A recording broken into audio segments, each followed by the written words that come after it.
Hey everybody, today I want to talk with you about postpartum depression. How do we know if we have it and how do we deal with it?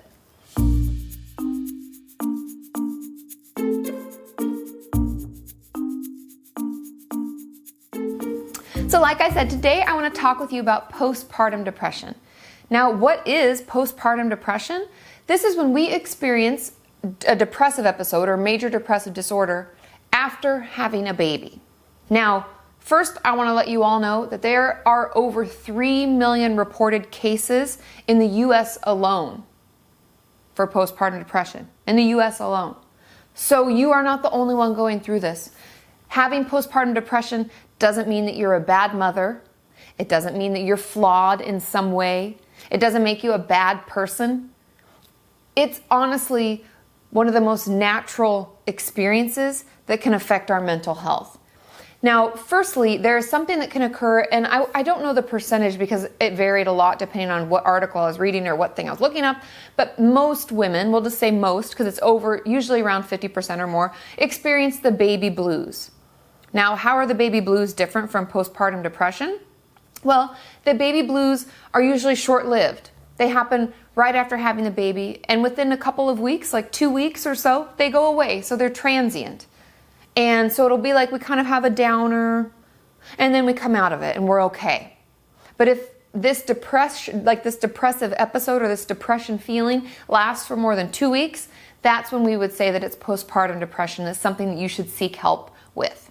Now, I wrote down some differences between postpartum depression and just to give you an idea of how it may feel so that you know if you've just had a baby and you're experiencing this, you'll know if this is something that you're struggling with.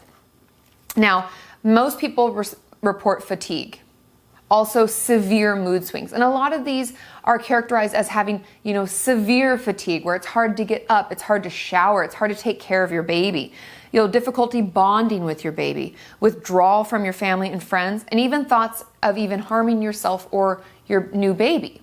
And there is a caveat off the side of this and something I want you all to be aware of, that there is something also called postpartum psychosis. So if you find yourself seeing things that you never saw before, hearing things you never heard before, please, please, please see your doctor. Take yourself to the hospital immediately. That's a very serious condition and something that can be treated and taken care of. But to go back to postpartum depression, the most common symptoms are the ones that I just described. And obviously, if you are worried that you may harm yourself or harm your baby, it's time to seek help. There is no time to wait. But if it's something like fatigue and mood swings, like I said, after 2 weeks is when they say that you should be seeking help. They also say if it's getting worse or if it's making it difficult for you to care for your child, that you should also seek help. Now, the causes of postpartum depression are the things that we kind of hear about. It's like a drop in hormones, or it's a hormone change when you have the baby, and that's what causes it. And that essentially is what it is. Now, I wrote down there are a ton of causes, so you can see why this is so common. Now, there's the dramatic drop in hormones, estrogen and progesterone. Those go down right after we have a baby, and we know how hormones, I've talked about in many other videos with depression and things like that, how hormones can really affect our mood. That's why some women really struggled with different birth controls, because that affects our hormones and that can make us feel really bad, like my PMDD video. Also, there are changes in our blood volume, our blood pressure. And this is what leads to those extreme feelings of fatigue. Like it's so hard to get out of bed. It's so hard to do anything. You can't even imagine taking care of a child. And that's not even to mention the fact that part of having a new baby is being tired. We're getting up in the middle of the night and we're feeding all the time, and it can just be exhausting as a whole. But this is an extreme fatigue where doing anything regular, even if you had, like, let's say your spouse is taking care of the baby, you can't even take care of yourself. Also, there's emotional factors. Having a baby can bring up a lot of feelings. Even being pregnant, where there's all that excitement, but there's also that anxiety. What kind of a mother am I going to be? What kind of a parent do I plan to be? How am I going to do things differently? Or all of that. And so all of those changes, and it can just be really overwhelming. We're feeling a lot. Also, they talk about lifestyle issues. Finances. Having a child can make a financial situation that may be kind of bad worse, and it can put a lot of pressure on both parents to, pull their weight. And if you just had the baby, you're at home. Also getting support from your partner, making sure that you're sharing in the caretaking of the child and all of the work that's involved in that. And also, if you have another child, it can be hard for you to manage both and trying to get your toddler to sit still while you do things with the baby, and while you bathe the baby, you put, it's a lot more to manage, and it can be really overwhelming. Now, so what do we do? What do we do if we think that this is something that we're struggling with? How do we even pull ourselves out of it? I know many people who struggle with this feel like they're a horrible person. I'm a horrible mother. I can't even believe I had a child. This is so terrible. It's not as bad as it feels. I know depression as a whole can just feel like this huge dark cloud that just is suffocating. It feels like we can't get out and there's nothing we can do, and every day just seems longer and harder. But there is a light at the end of the tunnel. I promise. If we get treatment quickly for postpartum depression, it will not last. Honest. And the things that are recommended, obviously, is counseling.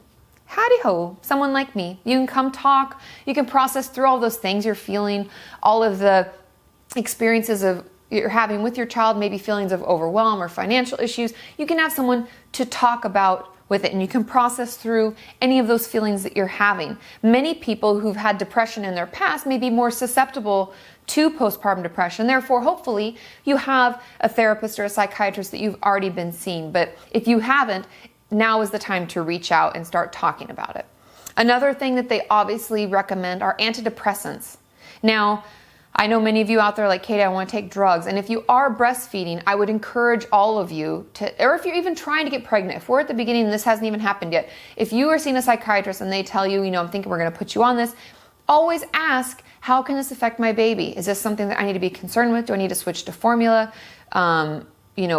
Ask what class it's in, because there's a pregnancy class, and most are class C, which means that it can be transferred to the baby. So just something to be aware of and something to ask.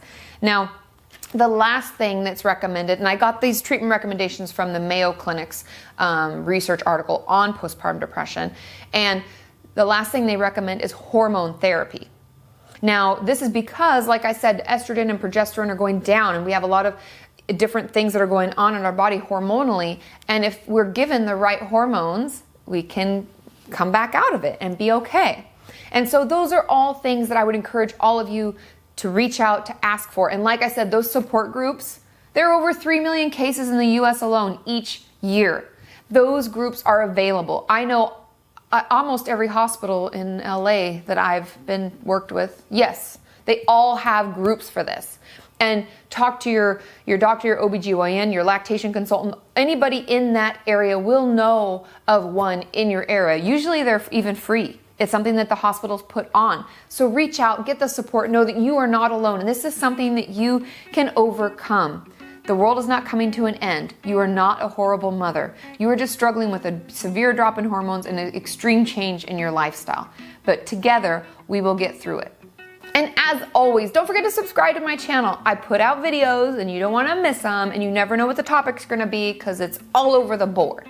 So please subscribe. And if you haven't checked out KatiMorton.com, hop on there. There are tons of people chatting and supporting one another, not to mention wonderful t-shirts and coffee cups and things with the beautiful tree, our tree of hope of healthy mind, healthy body. So get on there and don't miss out. We're also hiring film director and producer. You're hired. Are you unsynced? Okay.